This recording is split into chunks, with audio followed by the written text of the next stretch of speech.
Dear students, see today we'll start a new lesson, that is ray optics and optical instruments. See, basics of the ray optics you studied in the 10th standard. You studied about the optical phenomena like reflection, refraction, scattering of the light. Okay, here we are going to study in more detail. We'll also study about the optical instruments like microscope and telescope. Now see, our lesson number 9 is ray optics. Lesson number 10 will be wave optics. So the ray optics is based on the fact that light travel in a straight line. Okay, that is rectilinear propagation of light.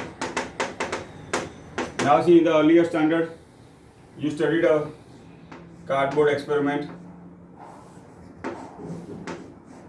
See, 3 cardboards like this.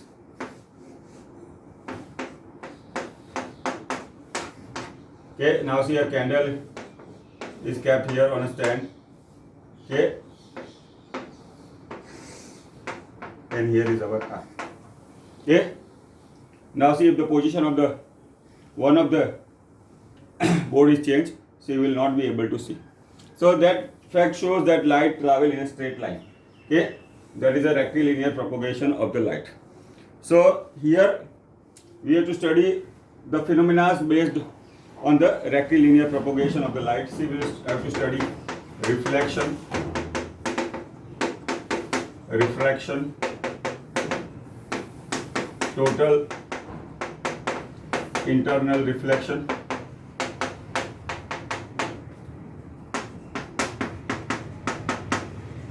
scattering, okay, then dispersion of light. See, we will study the phenomena based on this principle. Now we will study about optical microscope. See, simple microscope and compound microscope. We will study about telescope also. Now we start with the first phenomena, that is reflection of light.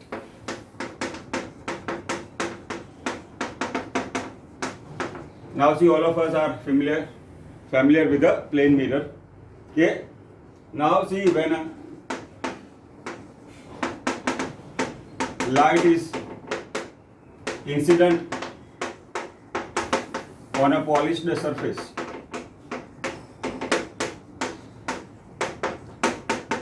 like mirror, it is thrown back in same medium.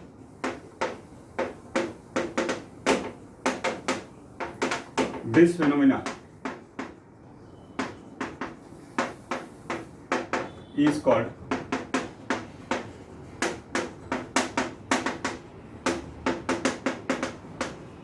okay.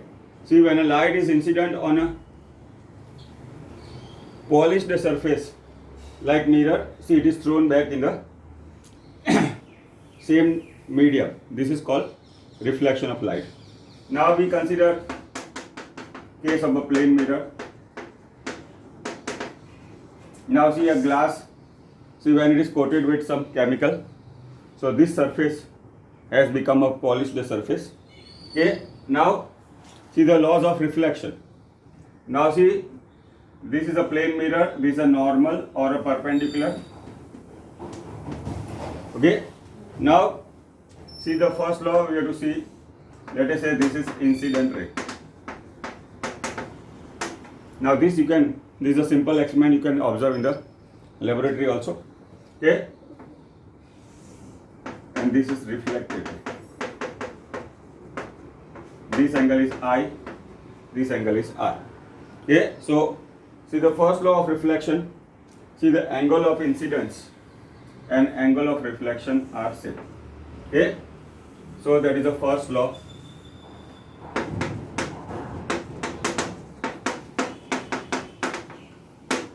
Angle of incidence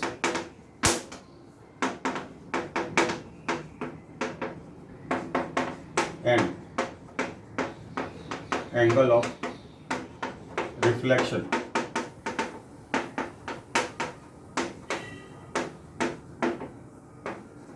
Okay. See, if we measure these two angles, it will be equal. This is a simple phenomena you can observe in the laboratory.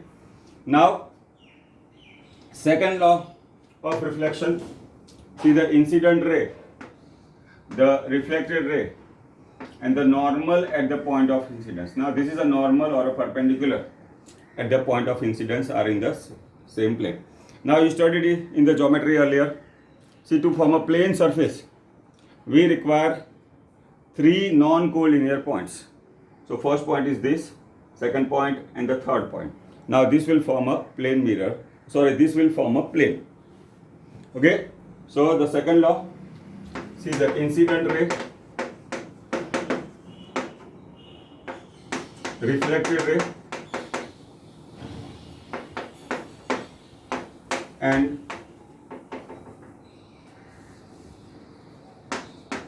normal at point of incidence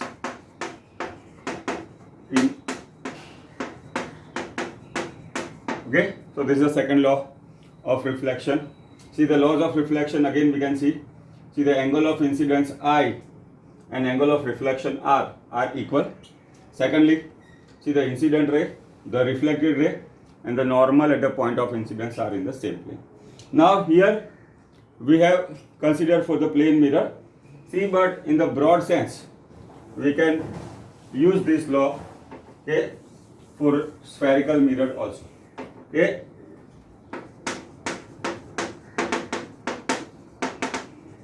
Now see what are spherical mirror. See, these are the mirror from a imaginary sphere. Now let us say, see this is a sphere. Okay. Okay. Now this is the center of the sphere.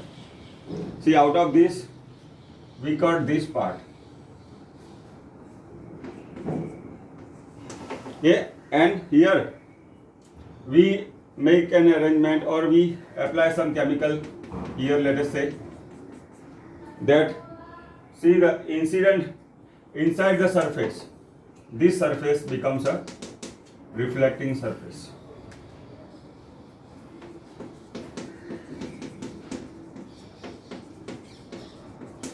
Okay, see this QQ dash here, inside surface is a reflecting surface, then it becomes a concave mirror. Now we have to remember that concave mirror is a converging mirror. Now see the similar sphere here, let us say is a C is a center of an imaginary sphere. See, we have cut a part like this, QQ dash. Okay, we make arrangement such that, let us say some chemical or is applied here, and see the outer surface has become reflecting surface. Okay, then it becomes a convex mirror. Now see, you have to remember that a convex mirror is a diverging mirror. Okay. Now see, basically we have to study here two type of mirror. One is a concave mirror, that is a converging mirror, and a convex mirror is a diverging mirror. Now next we have to be familiar with the terms associated with a spherical mirror.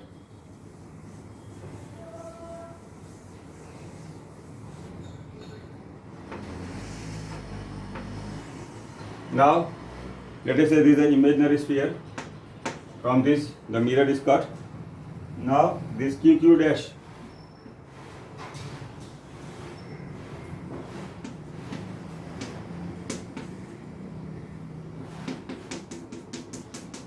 okay. Now this is our concave mirror. See, inside surface is a reflecting surface. So this is our concave mirror. Now, see our this QQ dash is aperture. Okay, see the part of the mirror on which the light falls is called aperture. Now C is the center of curvature. Okay, now C is the center of the imaginary sphere. So this is center of curvature. See the midpoint of this QQ dash is P, is called the pole. Okay, now see the line passing through this CP. Okay, this we call as a principal axis.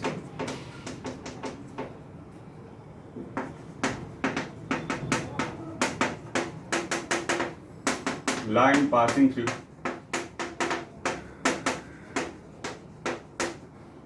center of curvature and pole of the mirror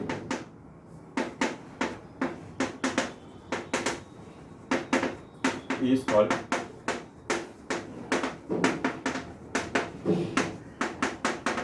okay. So QQ dash is our aperture. C is the center of the sphere, that is the center of curvature. Now P is the pole, that is the midpoint of QQ dash. See the principal axis. See the line passing through the center of curvature and pole of the mirror is called principal axis. Now next is focal plane. As I told just now, see to form a plane, we need three non-collinear points. So this QQ dash and CP makes a focal plane.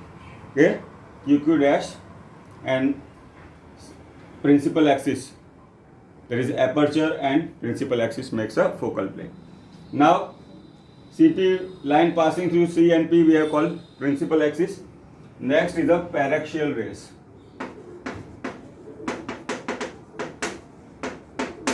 Okay, now see the rays parallel to the principal axis.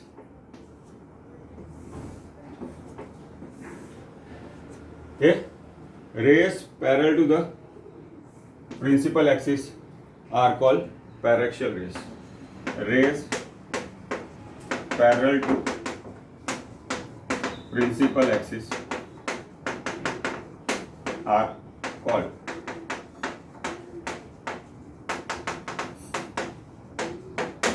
okay. So line passing through center of curvature and pole is called the principal axis. See the plane formed by the principal axis and the aperture is a focal plane. Next is the paraxial rays. See that is a rays parallel to the principal axis are called paraxial rays. Now next we have to see about the focus of the mirror. It is known as capital F. Okay.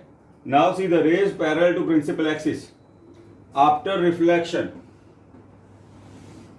will meet at a point. These are paraxial rays. After reflection, they meet at a point what we call as a F is the focus. So the rays parallel to the principal axis after reflection meet at a point which is called focus. So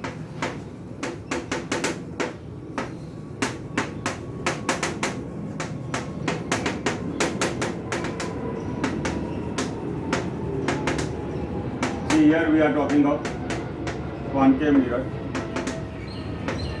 meet at a point. See here these rays meet or converge.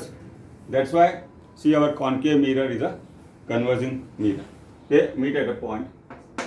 This point is called focus. Okay, now see our CP is R. See the radius of curvature.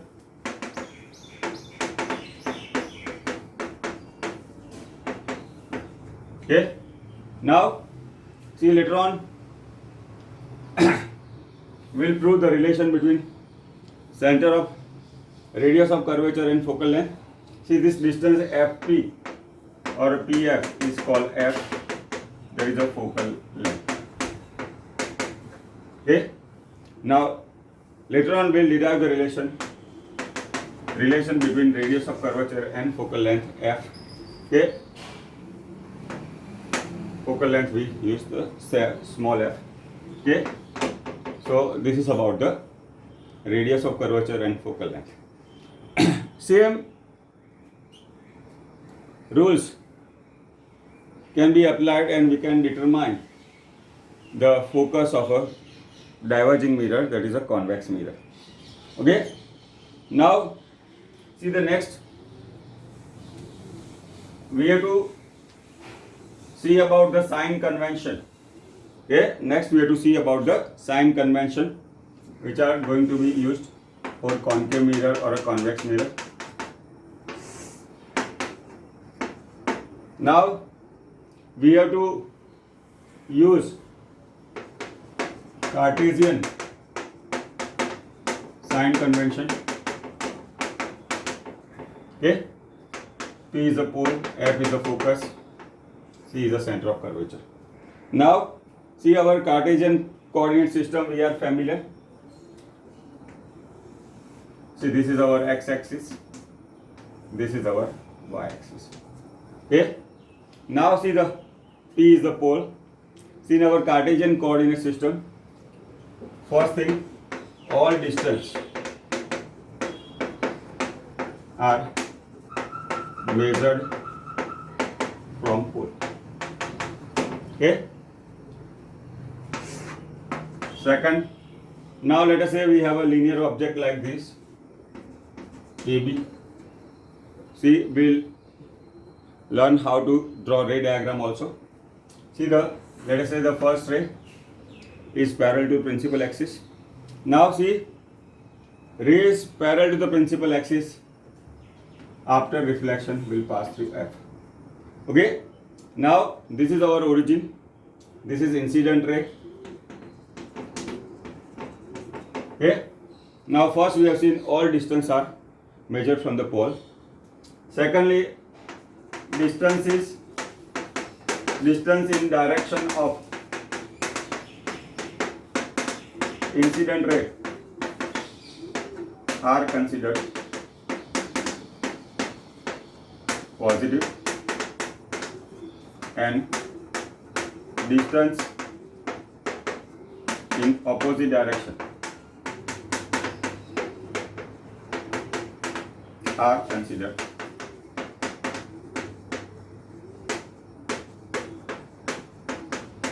So what we can see here, this distance will be positive. Why? Because these are the distances in the direction of incident ray. See, that we have to consider positive, and in opposite direction we have to consider negative. Now secondly, see, this is our principal axis. Distance is above the principal axis, so this will make our plus y and this will be minus y. Okay, so what we can say, distance above principal axis are considered positive, and below principal axis are considered negative. Okay, so in our Cartesian coordinate system, see the first one, all distance are measured from the pole of the mirror. Secondly, we have seen all the distances in the direction of incident ray, okay, are considered positive, okay, and in opposite direction we have to consider negative. See, the distance is above the principal axis. This is our principal axis. Above the principal axis we have to consider positive, and below the principal axis we have to consider negative. Now next we have to see how to draw ray diagram. Okay, now whenever we'll have to calculation, we need calculation. If we know the ray diagram very well, see, that will be a great helpful help to us. Now, how to draw a ray diagram? See, there are 3 points we have to consider here. See, the first,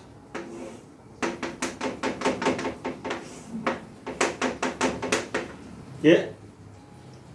See, if incident ray is parallel to principal axis, after reflection it will pass through F.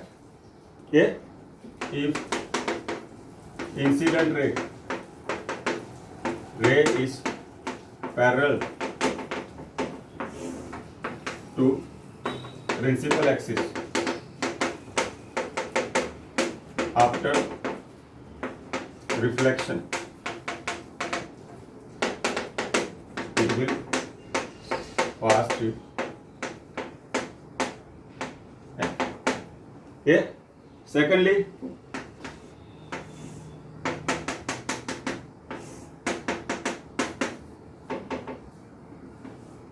let us say AB is our object. Here also, here incident ray was parallel to principal axis. After reflection it will pass through F. Now these are the basic convention or rules to draw ray diagram. First rule we have seen, if the incident ray is parallel to the principal axis, after reflection it will pass through F. Secondly, see, the incident ray passes through F. This is incident ray, this is reflected ray. Okay, if the incident ray passes through F after reflection, it will become parallel to principal axis. So if incident ray passes through F after reflection, it will become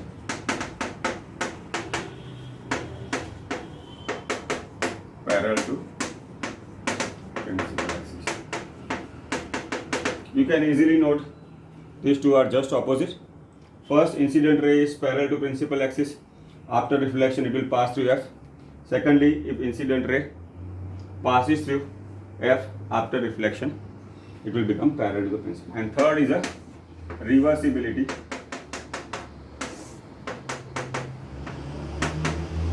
Okay. See, by using the same principle that angle of incidence and angle of reflection is same. Okay. Or see, fourth also we can see, as for our convenience, reversibility.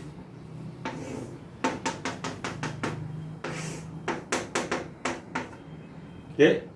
Now suppose ray incident like this, reversibility, after reflection it will pass to the same point again. So this is the fourth one, or that is called reversibility. Okay, so these are the 4 basic things. Okay, we have to keep in mind while drawing a ray diagram.